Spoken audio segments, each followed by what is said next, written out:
আকাশবাণী কলকাতা জেলা চিঠি পুরুলিয়া থেকে লিখেছেন আমাদের সংবাদদাতা অনির্বাণ বন্দ্যোপাধ্যায়। নভেম্বরের প্রথম থেকেই শীতের অনুভূতি পাওয়া যাচ্ছে পুরুলিয়া জেলা জুড়ে। শহর অঞ্চলে কিছুটা কম হলেও জেলার পাহাড়ি এলাকাগুলিতে সন্ধ্যে থেকেই পড়তে হচ্ছে শীতের পোশাক। নামতে শুরু করেছে তাপমাত্রা।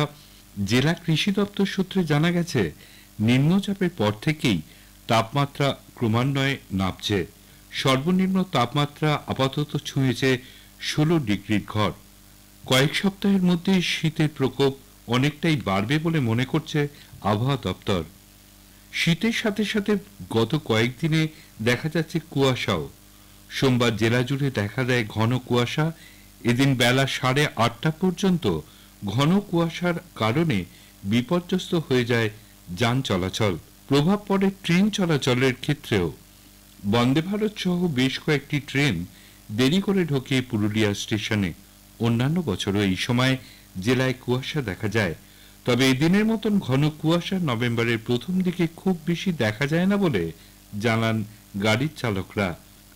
প্রয়াত হলেন বিশিষ্ট আলোকচিত্রী সন্তোষ রাজগড়িয়া। সোমবার পুরুলিয়া শহরে পিএন ঘোষ স্ট্রিটে নিজের বাসভবনে শেষ নিঃশ্বাস ত্যাগ করেন আন্তর্জাতিক খ্যাতিসম্পন্ন এই ফটোগ্রাফার। মৃত্যুকালে বয়স হয়েছিল 71 বছর। কথিত আছে লেন্স দিয়ে পুরুলিয়াকে চিনিয়েছিলেন তিনি। মাটির কথা উঠে আসতো তার ক্যামেরায়।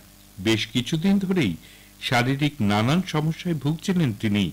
তার প্রয়াণের সংবাদ আসতেই শেষ শ্রদ্ধা জানাতে অনেকেই ছুটে যান তার বাসভবনে। শোক প্রকাশ করেন বিশিষ্ট জনেরা।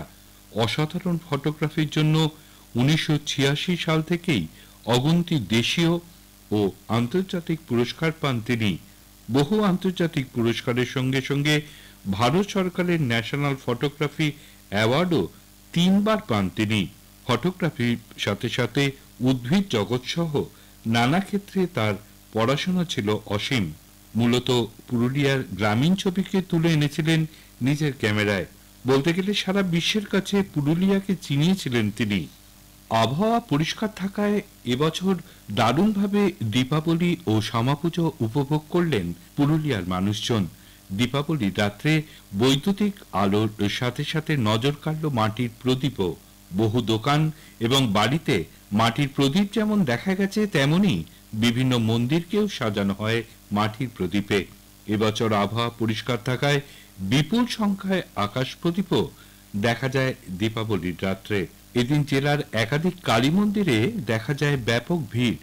প্রতি বছরের মতন এবারও লক্ষাধিক ভক্তের সমাবেশ হয় মৌতরের বড় কালী মন্দিরে। পুরুলিয়া জেলা ছাড়াও ঝাড়খণ্ড সহ অন্যান্য রাজ্য থেকেও বিপুল সংখ্যক ভক্ত আসেন এই মন্দিরে। পরের দিন বিকেল পর্যন্ত পুজোর লাইন ছিল এখানে। মৌতর ছাড়াও পুঞ্চার চরণ পাহাড়ি কালী মন্দিরে সারা রাত ধরে দেখা গেছে ভক্তদের সমাগম। এখানে একটি প্রস্তরখণ্ডে দেবীর চরণের ছাপ রয়েছে। 5G যুগে বহু পুরনো ঐতিহ্য ম্লান হয়ে গেলেও পুরুলিয়া জেলায় এখনো বহু আচার আচরণ অনেকটাই আগের মতো রয়েছে। বাদনা পরব তার মধ্যে অন্যতম। এবারও দেখা গেল নতুন প্রজন্ম অনেকটাই পুরনো রীতি মানছেন। ভাতৃ দ্বিতীয়ার দিন পুরুলিয়া জেলার গ্রামাঞ্চলে পালিত হল বাদনা পরব। এবছরও এই দিনটিতে বিশেষ কিছু আচার মেনে পুজো করা হলো গবাদি পশুদের। কৃষি এখনো জঙ্গলমহলের অর্থনীতির প্রধান ভিত্তি, তবে বেশিরভাগ জমি এক ফসলি হওয়ায় এখানে গবাদি পশুর গুরুত্ব অপরিসীম। কৃষি এবং পশুপালনের সূত্র ধরেই কালী পুজোর দিন থেকেই জঙ্গলমহলের কৃষক পরিবারগুলিতে শুরু হয়ে যায় বাদনা পরবের প্রস্তুতি। ধারণা রয়েছে বাদনা কথাটি বন্দনার অপভ্রংশ রূপ। এই পরবে জঙ্গলমহল বিশেষত পুরুলিয়া জেলার প্রায় প্রতিটি কৃষক পরিবারে বন্দনা করা হয় চাষের বলদ, ষাঁড় ও গরুদের। মূলত বাড়ির মহিলারা এই প্রথা পালন করেন। গোয়ালে থাকা গবাদি পশুগুলির মাথায় তারা পরান ধানের অলঙ্কার। তাদের শিঙে তেল ও সিঁদুর লেপা হয়। কপালে দেয়া হয় সিঁদুরের তিলক। এটি সম্পূর্ণভাবে একটি লোক উৎসব। জেলার চিঠি শেষ হলো। পুরুলিয়া থেকে পাঠিয়েছেন আমাদের সংবাদদাতা অনির্বাণ বন্দ্যোপাধ্যায়।